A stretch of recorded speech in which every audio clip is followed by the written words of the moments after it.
नमस्कार, स्वागत है आपका। मैं हूं आपके साथ सुमित गुप्ता और आप देख रहे हैं 20 मिनट में 20 खबर। इस बुलेटिन में हम आपको प्रदेश से लेकर देश के अलग अलग हिस्सों की खबर दिखाएंगे। साथ ही आपको यह भी बताएंगे कि दुनिया भर में क्या कुछ चल रहा है। तो चलिए शुरू करते हैं 20 मिनट में 20 खबरों का सिलसिला। सबसे पहले खबर अपने प्रदेश राजस्थान की। भरतपुर के मथुरा गेट थाने के 2 पुलिसकर्मियों ने 2 नाबालिग बच्चों की पिटाई कर दी। एक बच्चे का इलाज निजी अस्पताल में चल रहा है। जानकारी के मुताबिक 10वीं का छात्र सागर सैनी क्रिकेट खेलकर वापस लौट रहा था। सागर के साथ उसका दोस्त राहुल सैनी भी था। दोनों बच्चे आरबीएम अस्पताल के पास रोड क्रॉस करने के लिए खड़े थे। तभी पीछे से एक गाड़ी आई और दोनों बच्चों को हटाने के लिए हॉर्न बजाया। दोनों बच्चों ने हॉर्न नहीं सुना, जिस पर 2 पुलिसकर्मियों ने दोनों बच्चों की लात घूंसों से पिटाई कर दी। घर जाने के बाद अचानक सागर की तबीयत खराब हो गई, जिसके बाद सागर के परिजन उसे आरबीएम अस्पताल लेकर के पहुंचे। आराम होने पर उसे घर ले आए, लेकिन अगले दिन फिर सागर की तबीयत खराब हुई, जिसके बाद उसे निजी अस्पताल में भर्ती करवाया गया है। मेरा भतीजा सागर सैनी रोड क्रॉस करा था, पीछे से गाड़ी आई, रेड कलर की गाड़ी आई, उन्होंने हॉर्न दिया, लेकिन हमारे बच्चे ने सुना नहीं, तो उन्होंने उतरते ही गाड़ी से उसमें लात घूंसा से बारिश कर दी। दौसा में पुलिसकर्मी की दादागिरी का एक वीडियो वायरल हो रहा है। इस वीडियो में पुलिसकर्मी ऑटो का किराया देने से आनाकानी कर रहा है। तभी ऑटो में मौजूद दूसरे व्यक्ति ने वीडियो बनाकर इसे वायरल कर दिया। बताया जाता है कि ट्रैफिक पुलिसकर्मी गांधी तिराहे से सोमनाथ सर्किल तक ऑटो में सवार हुआ, लेकिन जब किराया देने की बारी आई तो अपने आप को पुलिसकर्मी बताकर बिना किराया देकर ही जाने लगा। इसके बाद वहां पर मौजूद एक युवक पुलिस वाले का वीडियो बनाने लगा और गरीब ऑटो ड्राइवर को किराया देने की बात की। 10 रुपए के मारे यार तू पुलिस में जॉब कर रहा है, तो 30-40 हजार मिल रहे। नंबर देख ले, उसका नंबर देख के क्या करेगा? ऐसे टॉर्चर करते हो तुम यार। ले लो आप किराया, हालांकि इसके बाद पुलिस वाला 10 रुपए किराया देने लगा, लेकिन किराया देने से पहले उसने ऑटो के नंबर देखे और ऑटो ड्राइवर को देख लेने की धमकी दी। इतना कहते ही ऑटो ड्राइवर डर गया और उसने पुलिसकर्मी से किराया नहीं लिया। इसके बाद पुलिसकर्मी बिना किराया दिए ही चलता बना। कैमरे में कैद दबंगई की ये तस्वीरें चूरू से आई हैं। यहाँ पहले दबंग कुर्सी पर बैठे कर्मचारी से कुछ मांगते हैं और उसके मना करते ही उस पर थप्पड़ बरसाने शुरू कर देते हैं। बचाव की उसकी सारी कोशिश नाकाम साबित हो जाती है। वे उस बेबस को मारने पीटने लगते हैं। मिली जानकारी के मुताबिक रतनगढ़ में दबंगों ने धौंस दिखाते हुए हाईवे पर स्थित एक होटल में घुसकर अय्याशी के लिए लड़की की मांग की और कर्मचारियों के मना करने पर उनके साथ मारपीट की। वारदात का सीसीटीवी वीडियो भी सामने आया है, जिसमें आरोपी गंदी गालियां देते हुए मारपीट करते नजर आ रहे हैं। ये घटना 29 जनवरी की बताई जा रही है। बदमाशों ने होटल कर्मचारियों से 8,000 रुपए भी लूट लिए। पीड़ित कर्मचारियों की रिपोर्ट पर रतनगढ़ थाने में गुलाम बुधवाली, पवन और इमरान के खिलाफ मुकदमा दर्ज किया गया है। मामले में इनके द्वारा रिपोर्ट दिए जाने पर तुरंत मुकदमा दर्ज कर लिया गया था। उस पीड़ितों का मेडिकल मुआयना करवाया गया है।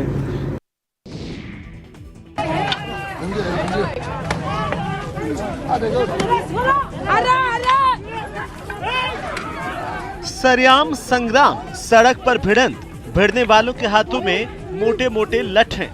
एक दूसरे पर वार कर रहे हैं और चोटिल होने वाले सड़क पर बेसुध हो रहे हैं। इस जोर आजमाइश में महिलाएं भी दम दिखा रही हैं।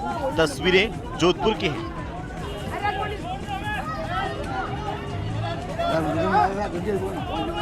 यहां महिलाओं और बुजुर्गों की पिटाई का वीडियो वायरल हो रहा है। घटना बोरानाडा थाना इलाके के सिलावट उप स्वास्थ्य केंद्र की बताई जा रही है, जहां कुछ लोगों ने महिलाओं और बुजुर्गों की लाठियों से पिटाई कर डाली। हालांकि महिलाओं ने भी बदमाशों का जमकर मुकाबला किया। आप इस वीडियो में देख सकते हैं कि कैसे लोग एक दूसरे के ऊपर लाठियों से जमकर वार कर रहे हैं और एक दूसरे की जान लेने पर उतारू हैं। घटना के पीछे के कारणों का पता नहीं चल पाया है। वीडियो वायरल होने के बाद पुलिस मामले की जांच में जुटी हुई है। इसी के सभी के साथ खान पीन भेंट उठ करता हूँ, तो गांव वालों ने मेरे को जाति से बहिष्कृत कर दिया और मेरे 2 साल से सामूहिक ढोल तक नहीं बजता है। गांव में सामाजिक कोई कार्यक्रम होता है उसमें कोई हिस्सा नहीं लेने देते हैं। सुन लिया आपने, पर यकीन नहीं हो रहा, हो भी कैसे। समाज से बाहर करने की सजा तो अपराधियों को दी जाती है। चोरी चकारी, लूट, रेप और ऐसी ही दूसरी वारदातों को अंजाम देने वालों को समाज से बाहर निकाला जाता है। लेकिन शोराज मीणा को जिस वजह से समाज से बाहर निकाला गया, उसे सुनकर कानों पर यकीन नहीं होता। जी हाँ, अनुसूचित जाति के लोगों को इंसान मानना, उनके साथ मेलजोल रखने के लिए इनका हुक्का पानी बंद कर दिया गया। परेशान करने वाली ये खबर बूंदी के पपराला गांव से आई है। एससी से मेल मिलाप पर खफा समाज के ठेकेदारों ने इनके परिवार को समाज से बाहर का रास्ता दिखा दिया। परिवार का हुक्का पानी बंद कर दिया। तुगलकी फरमान की वजह से पीड़ित और उसका परिवार पिछले 3 सालों से एकाकी जीवन गुजारने को मजबूर है। समाज से बाहर करने की वजह से पीड़ित की बेटी की शादी नहीं हो पा रही। हिलती डुलती इन तस्वीरों में एक शख्स की दिलेरी है, उस बहादुर की जिसने बच्चों को बचाने के लिए अपनी जान की बाजी लगा दी। तस्वीरें दौसा के स्कूल से आई है। जैसे ही स्कूल के शिक्षक राम अवतार मीणा को जरख दिखाई दिया, वो सहम गया। सर्दी के कारण बच्चे कमरों से बाहर बैठकर पढ़ रहे थे, तभी स्कूल की दीवार फांदकर जरख घुस गया। शिक्षक राम अवतार ने स्कूल के बच्चों को सुरक्षित करने के लिए सभी को खुले मैदान से कमरों में बिठा दिया और गेट बंद कर दिए। इसके बाद जैसे ही जरख स्कूल में आया तो उसने शिक्षक राम अवतार मीणा पर हमला कर दिया। शिक्षक पर हमला और स्कूल में जरख होने की सूचना पर ग्रामीण भी जुट गए। तभी गांव का एक युवक लाला बंजारा भी स्कूल परिसर से जरख को भगाने के लिए आ गया। जरख ने लाला बंजारा पर हमला कर दिया। शुरुआत में तो युवक जरख से मुकाबला करता हुआ नजर आया, लेकिन जैसे ही बंजारा नीचे गिरा, जरख बंजारे पर हावी हो गया। फिर भी बंजारा जरख से संघर्ष करता हुआ नजर आया। इसके बाद ग्रामीण लाठियां लेकर मौके पर पहुंचे और जरख को भगाया।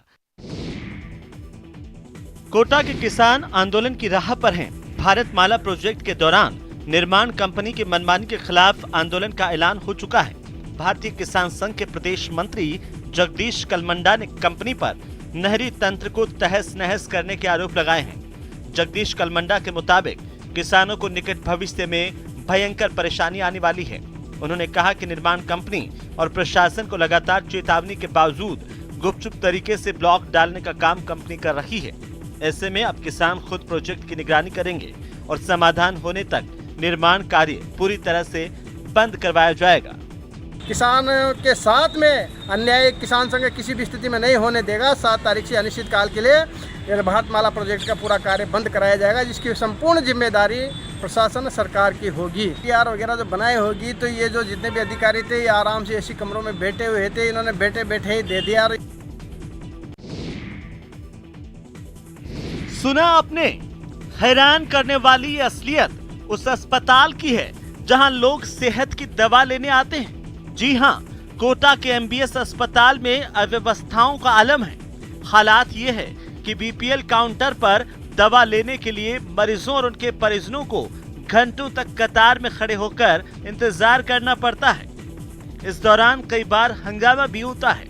कई मरीजों को तो खड़े खड़े चक्कर आने लग जाते हैं, लेकिन अस्पताल प्रशासन आंखें मूंद कर बैठा है। इतना ही नहीं, मरीजों और परिजनों का यह आरोप है कि कई बार काउंटर से गलत दवा दे दी जाती है। लंबी लंबी कतार के बावजूद अस्पताल प्रशासन ना तो अतिरिक्त काउंटर खोल रहा है और ना ही अतिरिक्त कर्मचारियों की ड्यूटी लगा रहा है। सब खड़े हुए लाइन में, हमारा कोई नंबर नहीं है अभी तक। और ना देना, दवा देने वाले भी नए नए बैठे हुए हैं, पूछ पूछ के दवा दे रहे हैं। कौन सी दवा देना है, कौन सी नहीं देना है, गलत दवा देते हैं बहुत सी बार। तो 4 घंटों के दोनों में देना चाहिए ना। 2 घंटे से खड़े हैं सब, 4-4 घंटे हो गए खड़े खड़े लाइन में, खड़े खड़े थक गया कोई। दौसा के बाशिंदे इन दिनों खौफ के साए में सांस लेने को मजबूर हैं। अंधेरा होते ही उन्हें चमकीली आंखों का डर सताने लगता है। पिछले करीब 1 साल से दर्जनों बार दौसा शहर की नीलकंठ पहाड़ियों में पैंथर नजर आ रहा था, लेकिन करीब 1 सप्ताह से पहाड़ी के पंचकुइया इलाके में पैंथरों का मूवमेंट नजर आ रहा है। इस लोकेशन पर केवल एक पैंथर नहीं बल्कि पूरी पैंथर फैमिली है। लोगों ने इस जगह पर एक साथ 5 पैंथर भी देखने का दावा किया है। पैंथर आए दिन टांके के पास सुअर और कुत्तों का शिकार कर पहाड़ी में चले जाते हैं। वन विभाग के अधिकारियों का भी मानना है कि डॉग्स और पिग्स नहीं मिलने पर पैंथर आदमखोर भी बन सकते हैं। ऐसे में आसपास के हजारों परिवार अपने आप को असुरक्षित महसूस कर रहे हैं। पैंथर दिखाई देने के बाद वन विभाग की टीम भी सक्रिय है और पंचकुइया पहाड़ी पर पानी के टांके के नजदीक पिंजरा लगाया गया है। बेटी बचाओ बेटी पढ़ाओ सिर्फ नारा बनकर न रह जाए। बेटी पढ़ेगी तो ही अगली पीढ़ी बढ़ेगी। और कोरोना के प्रति लोगों को जागरूक करने के लिए जागरूकता रथ को हरी झंडी दिखाकर रवाना किया गया। तस्वीरें चित्तौड़गढ़ से आई हैं, जहां कलेक्टर अरविंद कुमार पोसवाल ने बेटी बचाओ बेटी पढ़ाओ जागरूकता रथ को हरी झंडी दिखाकर रवाना किया। इस दौरान महिला और बाल विकास विभाग के उप निदेशक, महिला अधिकारिता विभाग के सहायक निदेशक भी मौजूद थे। महिला अधिकारिता विभाग के सहायक निदेशक ने बताया कि जिले के कम लिंगानुपात वाले 5 ब्लॉक चित्तौड़गढ़, गंगरार, भैंसरोडगढ़, बड़ी सादड़ी और डुंगला के कुल 80 ग्राम पंचायतों में रथ ऑडियो वीडियो के माध्यम से आमजन को बेटियों के स्वास्थ्य, पोषण और शिक्षा के प्रति जागरूक करेगा। आपको बताते चलें कि इस साल 2020-21 में जन्म के समय लिंगानुपात 927 था, जो कि इस साल 2021-22 में अप्रैल से दिसंबर 2021 तक 940 पर पहुंच गया है, जो अच्छा संकेत है। इस दौरान जिला कलेक्टर पोसवाल ने कहा कि 1 महीने तक जागरूकता रथ विभिन्न क्षेत्रों में जाकर बालिका शिक्षा पर लोगों को जागरूक करेगा। कोरोना संक्रमण काल के दौरान कई छात्राओं का स्कूल छूट गया, ऐसे में उनकी शिक्षा सुचारू करने के प्रयास किए जा रहे हैं।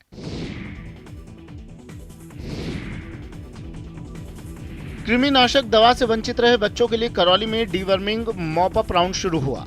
अभियान 7 फरवरी तक चलेगा। इसके तहत उन बच्चों को दवा खिलाई जा रही है जो अक्टूबर 2021 में आयोजित अभियान में दवा खाने से छूट गए थे। जिला मुख्यालय पर होली खिड़किया के पास जयसिंहपुर आंगनबाड़ी केंद्र पर सीएमएचओ डॉक्टर दिनेश चंद मीणा और डिप्टी सीएमएचओ डॉक्टर सतीश चंद मीणा ने एल्बेंडाजोल की गोली खिलाकर अभियान की शुरुआत की। सीएमएचओ डॉक्टर दिनेश चंद मीणा ने बताया कि कृमिनाशक दवा 1 से 19 वर्ष तक के बच्चों, किशोर किशोरियों को 1 से 7 फरवरी तक दी जाएगी। इनमें मुख्यतः उन बच्चों को शामिल किया जाएगा जो अभियान में दवा से वंचित रह गए थे। उन्होंने बताया कि कृमि संक्रमण से बच्चों में कुपोषण और खून की कमी होती है, जिसके कारण बच्चों में हमेशा थकावट बनी रहती है, जो संपूर्ण शारीरिक और मानसिक विकास को प्रभावित करती है। ये दवा सभी आंगनबाड़ी केंद्र, सिटी डिस्पेंसरी और सब सेंटर पर खिलाई जाएगी ताकि बच्चों के पेट के कीड़ों से छुटकारा मिल सके। हालांकि दवा उन बच्चों को नहीं दी जाएगी जो बीमार हैं और जिनका इलाज चल रहा है। कृमि संक्रमण से बचाव के लिए बच्चों और अभिभावकों को सलाह दी जाती है कि वे नाखून साफ रखें, हमेशा साफ पानी का सेवन करें और आसपास सफाई रखें, खाने को ढककर रखें, खुले में शौच न करें। सिरोही जिले के रेवदर उपखंड के नागानी गांव में रहने वाले 2 भाइयों की मौत ग्रामीणों के लिए रहस्य बनी हुई है। ये अजब संयोग है कि दोनों भाइयों की मौत भी 3 दिन पहले स्वाभाविक रूप से महज 3 से 4 मिनट के अंतराल में हुई। इन भाइयों का बचपन एक साथ बीता, यहाँ तक कि दोनों की शादियां भी एक दिन में ही हुई थी। गांव और समाज में जब जब किसी घर पर समस्या समझाइश की जरूरत होती तो दोनों भाई एक साथ जाकर कलह को दूर करते और समस्या सुनते थे। राम की उम्र करीब 75 वर्ष बताई जा रही है। हीराराम रावताराम से 1-2 साल छोटे थे। रावताराम और हीरालाल जीवन भर साथ रहने के बाद 3 दिन पहले दुनिया को अलविदा कह गए। उनकी मौत की ये घटना भी कुछ इस प्रकार घटित हुई कि आज भी चर्चा का विषय बनी हुई है। दोनों भाइयों का अंतिम संस्कार भी एक ही जगह एक साथ किया गया। दोनों भाइयों की मौत से गांव में मातम पसरा हुआ है। चूरू पुलिस ने गर्भवती महिला को समय पर अस्पताल पहुंचाकर मानवता का परिचय दिया है। जानकारी के मुताबिक अंधेरी सर्द रात में करीब 2:30 बजे एक गर्भवती महिला रेलवे फाटक के पास प्रसव पीड़ा से कराह रही थी। उसका पति अचानक खराब हो चुकी स्कूटी को स्टार्ट करने में पसीना बहा रहा था। महिला प्रसव पीड़ा से बेहाल किसी भी वक्त बच्चे को जन्म देने वाली थी। तभी सायरन बजाते हुए पुलिस की गाड़ी वहां पर पहुंची, जिसने प्रसव पीड़ा से कराह रही महिला को न केवल अपनी गाड़ी से अस्पताल पहुंचाया बल्कि उसे परिजनों की तरह भर्ती करवाकर प्रसव होने तक सार संभाल भी की। हमारे जो गश्त करने वाला जाब्ता उन तक पहुंचा, उन्होंने उनको रेलवे लाइन पार करवा के लाए और अपनी गाड़ी में बिठाकर हॉस्पिटल तक पहुंचाया। गश्त करते हुए रात्रि 2:30 बजे ओम कॉलोनी फाटक के पास पहुंचा तो वहां पर एक प्रसूता दर्द से करा रही थी, तुरंत हमारी गाड़ी में लेटाकर भर्ती हॉस्पिटल DBH चूरू में भर्ती करवाया। सूफी संत हजरत ख्वाजा मोइनुद्दीन हसन चिश्ती के 810वें उर्स की अनौपचारिक शुरुआत हो चुकी है। बुधवार सुबह 4 बजे जन्नती दरवाजा खोल दिया गया। जन्नती दरवाजा छठी शरीफ तक खुला रहता है। यदि चांद नहीं दिखा तो बंद कर दिया जाएगा।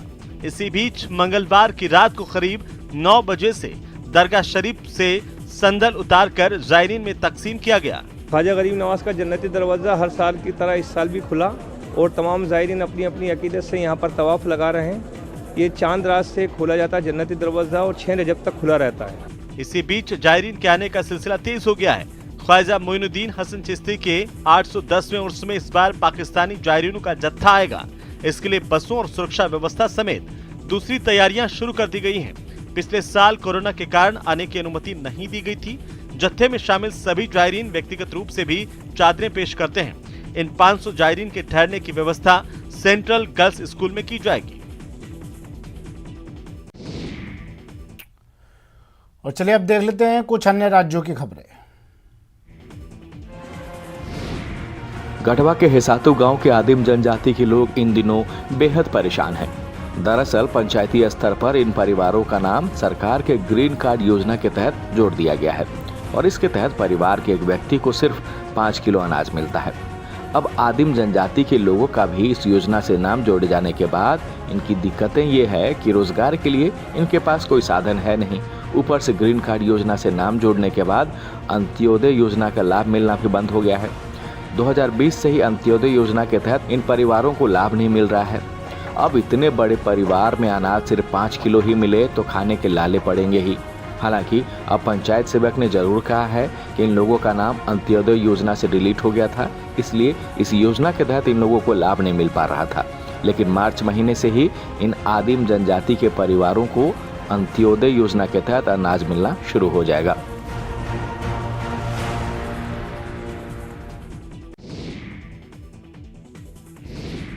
हिमाचल प्रदेश की विश्वविख्यात पर्यटन नगरी मनाली के सोलंग नाला में आयोजित 2 दिवसीय स्कीइंग और स्नोबोर्ड प्रतियोगिता की जॉइंट सलालम मुकाबलों में हीरालाल और आंचल ने बाजी मारी। प्रतियोगिता में प्रदेश सहित मुंबई और दिल्ली के 215 खिलाड़ियों ने स्कीइंग और स्नोबोर्ड प्रतियोगिता में भाग लिया। उपायुक्त कुल्लू आशुतोष गर्ग ने समापन समारोह में बतौर मुख्य अतिथि शिरकत कर विजेताओं को सम्मानित किया। जॉइंट सलालम के पुरुष वर्ग में पहला स्थान हीरालाल, दूसरे स्थान पर योगेश कुमार और तीसरे स्थान पर कीर्ति किशन रहे। महिलाओं के वर्ग में पहला स्थान आंचल ठाकुर को मिला, जबकि दूसरे स्थान पर संध्या और तीसरे पर तनुजा ठाकुर रही। इसी प्रतियोगिता के लड़कों के जूनियर वर्ग में साहिल ठाकुर, निशांत ठाकुर और अंकित व्यास क्रमशः पहले, दूसरे और तीसरे स्थान पर रहे। ये अल्पाइन प्रीमियर लीग 10 साल के बाद हो रही है, इसलिए ये बहुत ज़्यादा स्पेशल है मेरे लिए, क्योंकि 2012 में भी इसमें मैं विनर रही थी और इस बार भी विनर रही। तो ये बहुत ही खुशी की बात है। और साथ ही साथ इस बार जो हमारा कंपटीशन हुआ वो दूसरे स्लोप से हुआ, जो कि बहुत ज़्यादा रिस्की और डेंजरस था। हिमाचल प्रदेश के धर्मशाला में बनी ऐतिहासिक लाला लाजपत राय जेल के कैदियों को अब सर्दियों में शाम के समय भी गर्म खाना उपलब्ध होगा। जिला कारागार में खाना बनाने का समय तय होता है, जबकि कई कैदी अलग अलग समय पर रात का भोजन करते हैं, जिसके चलते उन्हें ठंडा भोजन करना पड़ता था। जेल प्रशासन के ध्यान में भी ये मामला आया था, जिस पर प्रयास शुरू किए गए थे। इसी बीच धर्मशाला सेवा समिति ने कारागार का दौरा करने पर जेल प्रशासन के पदाधिकारियों के सामने इस समस्या को उठाया। इसके लिए समिति पदाधिकारियों ने बैठक कर जिला कारागार को फूड वार्मर उपलब्ध करवाने का निर्णय लिया, जिसके बाद सेवा समिति ने अंबाला से फूड वार्मर मंगवाकर जेल प्रशासन को उपलब्ध करवा दिया है। धर्मशाला सेवा समिति के अध्यक्ष राकेश शर्मा ने कहा कि जेल में खाना खाने का समय तय होता है। शाम के 6 बजे तक कैदियों को खाना खाने के लिए दे दिया जाता है, लेकिन कुछ कैदी रात को 8 बजे के करीब खाना खाते हैं। कैदियों को ठंडा खाना ना खाना पड़े, इसके लिए उन्होंने डिप्टी सुपरिटेंडेंट विकास भटनागर से बात की, जिसके बाद जेल में फूड वार्मर दिया गया ताकि किसी भी कैदी को ठंडा खाना ना खाना पड़े। ये सुनते के साथ ही इन्होंने इतना त्वरित रूप से ये कार्य किया, इतना मेरे को भी एक्सपेक्ट नहीं था, पर मैं बहुत ही आभारी हूँ। सर्दियों में जहां इंसानों का खान पान बदलता है, वहीं भालू संरक्षण केंद्र पर भालुओं की डाइट भी पूरी तरह से बदल जाती है। तस्वीरें श्रीनगर के दाचीगाम। दंत कांति से हमने करोड़ों लोगों जोधपुर